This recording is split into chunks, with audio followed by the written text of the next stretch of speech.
Assalamualaikum warahmatullahi wabarakatuh. Perkenalkan, nama saya Nisha Salwa, NPM 22 10259. Di sini saya akan mempresentasikan mengenai logical fallacy atau kesesatan berpikir.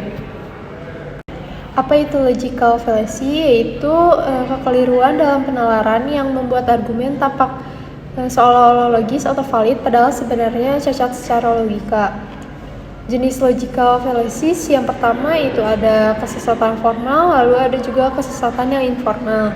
Kesesatan formal ini merupakan kesalahan dari struktur logika argumen itu sendiri, terlepas dari isinya. Misalnya, jika kesimpulan tidak mengikuti premis secara logis meskipun premis-premisnya benar. Lalu yang kesesatan informal yaitu kesalahan yang terjadi karena isi argumennya, penggunaan bahasa yang menyesatkan, ataupun asumsi yang tidak sah. Fallacy ini lebih umum ditemui dalam kehidupan sehari-hari. Lalu selanjutnya jenis fallacy formal. Yang pertama itu ada affirming the consequence atau menegaskan akibat, yang merupakan kesalahan berpikir yang terjadi ketika seseorang menyimpulkan bahwa jika akibat terjadi maka penyebab pasti benar, padahal satu akibat bisa disebabkan oleh penyebab lainnya. Lalu yang kedua terdapat denying the antecedent atau menyangkal premis awal, yaitu fallacy ini terjadi ketika seseorang menganggap bahwa jika penyebab tidak terjadi maka akibat juga pasti tidak terjadi, padahal akibat bisa berasal dari hal-hal yang lainnya.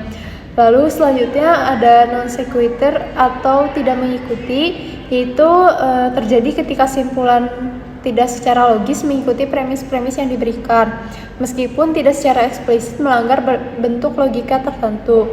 Lalu selanjutnya fallacy of the undistributed middle, yaitu terjadi ketika dua hal dibandingkan melalui pernyataan umum yang tidak secara eksplisit mencakup keduanya.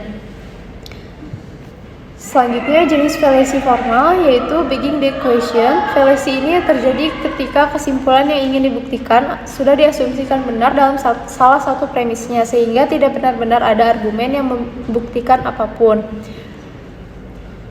Lalu selanjutnya terdapat false dilemma atau dikotomi salah, yaitu terjadi ketika dua hal dibandingkan melalui pernyataan umum yang tidak secara eksplisit mencakup keduanya. Lalu yang selanjutnya jenis fallacy yang informal.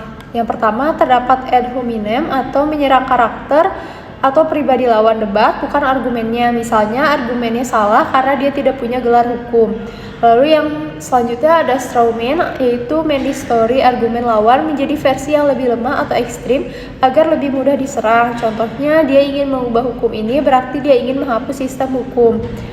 Lalu yang ketiga yaitu appeal to authority, yaitu menganggap suatu pernyataan benar hanya karena berdasarkan tokoh otoritas meskipun tokoh tersebut tidak relevan dengan topiknya.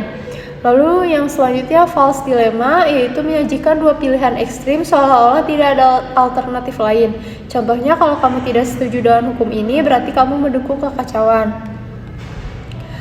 Lalu selanjutnya ada slippery slope, yaitu mengklaim bahwa satu tindakan kecil akan menyebabkan rangkaian kejadian ekstrim yang tidak dapat dikendalikan tanpa bukti yang kuat. Lalu circular reasoning, yaitu menggunakan kesimpulan sebagai bagian dari premis. Contohnya, dia berbohong karena dia tidak jujur. Lalu yang selanjutnya ST generalization, yaitu menarik kesimpulan umum berdasarkan sampel yang terlalu kecil. Misalnya, satu hakim korupsi berarti semua hakim tidak dapat dipercaya. Lalu selanjutnya masuk ke dalam logical fallacies yang diperbolehkan dalam penalaran hukum. Yang pertama, appeal to emotion, yaitu mengunggah perasaan atau emosi untuk mempengaruhi keputusan. Contohnya, terdakwa adalah seorang ibu tunggal yang berjuang untuk anak-anaknya, mohon dipertimbangkan dalam putusan ini. Lalu yang kedua itu slippery slope, yaitu mengklaim bahwa satu langkah akan membawa pada akibat ekstrim jika tidak dicegah. Contohnya yaitu jika kita membolehkan pengecualian ini, maka akan muncul banyak tuntutan serupa yang bisa merusak sistem hukum.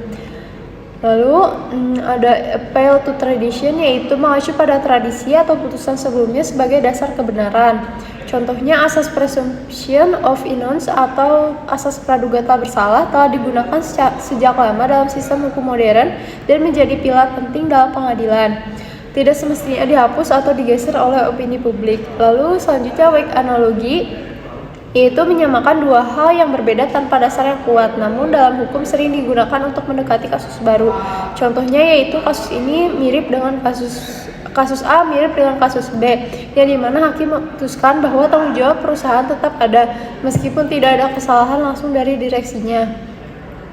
Lalu selanjutnya, logical fallacies dalam penalaran hukum. Dalam praktiknya, penalaran ideal bebas dari logical fallacies, namun dalam kenyataannya beberapa logical fallacies terkadang dibolehkan atau dimaklumi karena yang pertama strategi retorika dalam persidangan, misalnya appeal to emotion, yaitu untuk membujuk juri atau hakim. Lalu yang kedua, penalaran praktis yang mengandalkan preseden atau kebiasaan umum. Lalu yang ketiga, penggunaan analogi hukum yang kadang menyerempet ke slippery slope tapi masih diterima jika logis. Lalu logis fallacies yang sebaiknya dihindari dalam penalaran hukum, yaitu ada ad hominem, yaitu menyerang pribadi bukan argumen. Lalu strawman yang menyalahartikan argumen lawan. Lalu false dilemma, yaitu yang menyederhanakan opsi hukum. Sekian presentasi yang dapat saya sampaikan. Mohon maaf bila ada salah-salah kata. Wassalamualaikum warahmatullahi wabarakatuh.